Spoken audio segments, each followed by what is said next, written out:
जमीन से 480 फीट ऊंचे 4500 साल पुराने इस पिरामिड के अंदर ऐसा क्या था जिसको सिर्फ देखने के लिए रिसर्चर्स ने एक रोबोटिक कैमरा पिरामिड के अंदर भेजा। एक जगह पर आकर रोबोटिक कैमरा रुक गया क्योंकि अब उसके सामने पत्थर का एक स्लैब था। रिसर्चर्स का मानना था कि इस स्लैब के पीछे जरूर कोई ऐसा राज छुपा है जो पिछले 4500 सालों से दफन है। ये राज इनको हर कीमत पर जानना था, इसलिए उन्होंने रोबोट के आगे एक ड्रिल मशीन लगाई जिसने उस पत्थर के स्लैब में बारीक छेद कर दिया। अब इस छेद के अंदर एक कैमरा भेजा गया जिसने स्लैब के उस पार एक ऐसा मंजर देखा जो पिछले 4500 सालों से किसी ने भी नहीं देखा।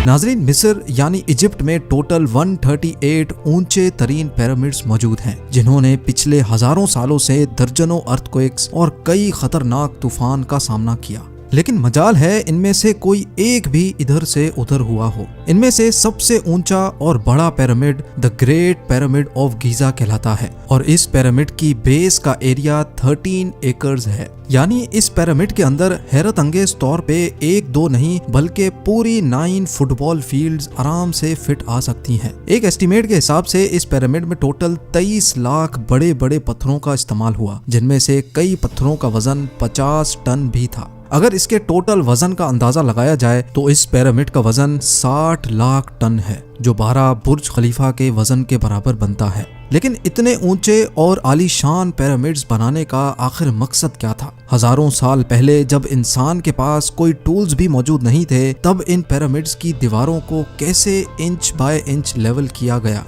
कैसे 50 टन वजनी पत्थरों को स्क्वायर शेप में काटकर बगैर क्रेन के ही 480 फीट ऊंचाई तक पहुंचाया गया? और इनको बनाने में ऐसे कौन से इंजीनियर्स का हाथ था जिन्होंने इन पिरामिड्स को अर्थक्वेक प्रूफ के साथ साथ इनकी तमाम साइड्स को एग्जैक्टली 51.5 डिग्री के एंगल पे सेट किया? ये सब आप जान सकेंगे आज की इस वीडियो में। तो आइए शुरू करते हैं। Challenge number 1। कई सदियों से मुख्तलिफ रिसर्च टीम्स इस पिरामिड की कंस्ट्रक्शन टेक्निक जानने के लिए सर जोड़कर बैठी थीं कि आखिर इस पिरामिड की हर side exactly north, south, east और वेस्ट पे बगैर कंपास के कैसे सेट की गई होंगी। कई एक्सपर्ट्स का मानना है कि उस टाइम के आर्किटेक्ट्स ने सबसे पहले ऐसी जमीन तलाश की होगी जो लाखों टन वजनी पत्थरों का वजन झेल सके। उसके बाद पोलर स्टार्स यानी वो सितारे जिनकी मदद से अर्थ के पोल्स का पता पड़ता है, उनकी मदद से पिरामिड की हर साइड को मार्क किया गया। ना कोई कंपास और ना ही कोई ऑप्टिकल इंस्ट्रूमेंट, सिर्फ इस बेसिक टेक्निक से हजारों साल पहले इस पिरामिड की डायरेक्शन सेट की गई और वो भी 0 एरर्स के साथ। Challenge number 2। अगला चैलेंज था जमीन को लेवल करने का। जिस 13 एकड़ की जमीन पर इस पिरामिड को बनना था, उसका लेवल थोड़ा सा भी आउट होता तो 23 लाख पत्थरों के इस पहाड़ का खड़ा होना बिल्कुल भी मुमकिन नहीं था। अब इस जमीन को लेवल करने के लिए उस टाइम के इंजीनियर्स के पास ना ही लेजर लेवलर था और ना ही बबल लेवल। एक्सपर्ट्स का मानना है कि कंस्ट्रक्शन साइट की चारों साइड्स पर खड्डा करके उसमें पानी डाला गया होगा और फिर एक साइड के पानी के लेवल से दूसरे साइड के पानी के लेवल को मैच किया गया होगा। जो जमीन का हिस्सा पानी के लेवल से मैच नहीं कर रहा होगा, उसको छेनी और हथौड़ों की मदद से काट कर लेवल किया गया होगा। कई एक्सपर्ट्स का मानना है कि एंशिएंट इजिप्शियंस ने इस सिंपल टूल का भी इस्तेमाल किया, जिसकी दोनों साइड्स पे लकड़ियां और उसके ठीक सेंटर पे एक रस्सी से पत्थर बंधा हुआ है। अगर पत्थर जमीन से टच हो गया और उसकी रस्सी ठीक सेंटर लाइन पे आ रही होगी तो इसका मतलब है कि बीच की जमीन परफेक्टली लेवल्ड है।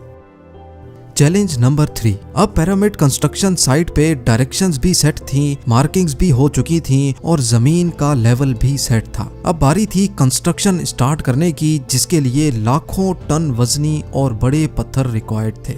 लेकिन ये पत्थर काटने के लिए ना ही उनके पास ग्राइंडर थे और ना ही जैक हैमर्स। लेकिन फिर भी उन्होंने 50 टन वजनी पत्थर काटे भी और उनको स्क्वायर या रेक्टेंगल शेप भी दिया। लेकिन आखिर किसकी मदद से? जी हाँ, यही वो सिर्फ एक टूल था जिसकी मदद से पत्थरों को काटा गया। एक्सपर्ट्स का मानना है कि पिरामिड की कंस्ट्रक्शन पे इस्तेमाल होने वाली छेनी सिर्फ कॉपर से ही नहीं बनी थी, क्योंकि उनको भी ये बात मालूम थी कि कॉपर नरम होता है और पत्थर नहीं काट सकता, इसलिए इसमें एक केमिकल आर्सेनिक भी शामिल किया गया था। कॉपर और आर्सेनिक से बनाई जाने वाली ये छेनी लकड़ियों के हथौड़ों से पत्थरों पर ठोकी जाती थी और कई घंटों की मेहनत के बाद बड़े बड़े पत्थर शेप में लाए जाते थे।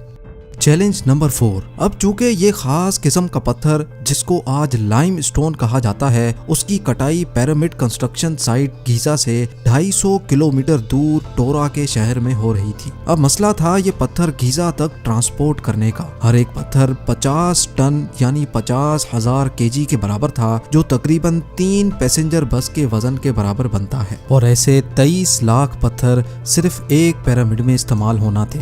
इतना ज्यादा वजन ट्रांसपोर्ट करने के लिए ना ही उस दौर में कोई जानवर काम आ सकता था और ना ही उनके पास ट्रक्स मौजूद थे। हत्ता कि अगर आजकल के जदीद दौर में भी ये काम करना पड़े तो ट्रांसपोर्ट कंपनीज को अच्छा खासा टफ टाइम आएगा। हैरत अंगेज तौर पे ये काम वर्कर्स और कश्तियों की मदद से किया गया। जी हाँ, टोरा और गीजा के दरमियान मौजूद रिवर का फायदा उठाया गया और बड़ी बड़ी कश्तियों में पत्थर लाद कर पिरामिड साइट पर पहुंचाए गए। एक्सपर्ट्स का मानना है कि ये काम इतना आसान नहीं था। शिप्स में इतने बड़े पत्थर की लोडिंग और अनलोडिंग में कम से कम भी 500 मजदूरों की आर्मी एक ही वक्त में लगाई गई होगी। Challenge number 5। जो एक्सपर्ट्स की टीम्स पिरामिड की कंस्ट्रक्शन पर रिसर्च कर रही थीं, उनको अब अपने कई सवालों के जवाब मिल चुके थे, लेकिन एक बात उनको हर वक्त सता रही थी कि लाइमस्टोन कट भी गए, ट्रांसपोर्ट भी हो गए और कंस्ट्रक्शन के दौरान एक के ऊपर एक लगना भी शुरू हो गए। मसला ये था कि पत्थर इतनी ऊंचाई तक आखिर पहुंचाए कैसे गए होंगे। कई एक्सपर्ट्स का मानना है कि पिरामिड की कंस्ट्रक्शन से पहले ही ये प्लान कर लिया गया था।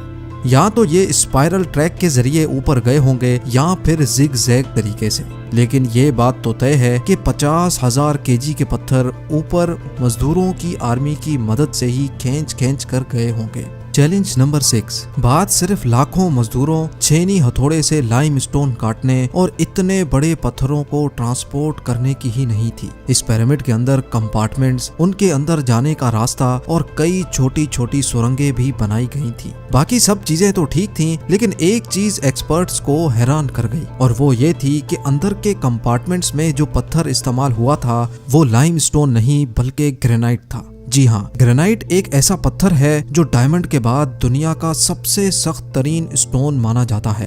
आजकल के मॉडर्न दौर में भी ग्रेनाइट बड़े बड़े ग्राइंडर्स की मदद के सिवा काटा ही नहीं जा सकता।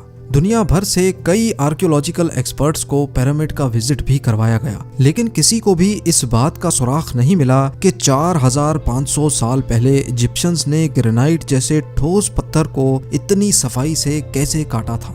आखिरकार कई सालों के बाद एक्सपर्ट्स ने इस मिस्ट्री को भी सॉल्व कर दिया। इजिप्शियंस ने ग्रेनाइट को इतनी सफाई से एक ऐसे आरे से काटा था जिसके दांत ही नहीं थे। जी हाँ, बगैर दांतों वाले इस आरे के दोनों साइडों पर वजन डालकर इसको ग्रेनाइट पर चलाया जाता था और बीच में बजरी डाली जाती थी। एक्सपर्ट्स का मानना है कि इस तरीके से इतने बड़े पत्थर को काटने में 4 महीनों का वक्त लग जाता था।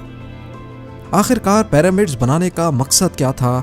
इन पिरामिड्स को बनाने में कितने मजदूर एक ही वक्त में काम करते थे? और रोबोटिक कैमरा ने जब पिरामिड के अंदर पत्थर के स्लैब में सुराख किया तो उसके अंदर वो कौन सा मंजर देखा गया जो पिछले 4500 सालों से किसी ने भी नहीं देखा था? ये सब और इससे भी ज्यादा आप जान सकेंगे इस वीडियो के पार्ट 2 में। आप लोगों के प्यार भरे कमेंट्स और लाइक्स का बेहद शुक्रिया। मिलते हैं वीडियो के अगले शानदार पार्ट में।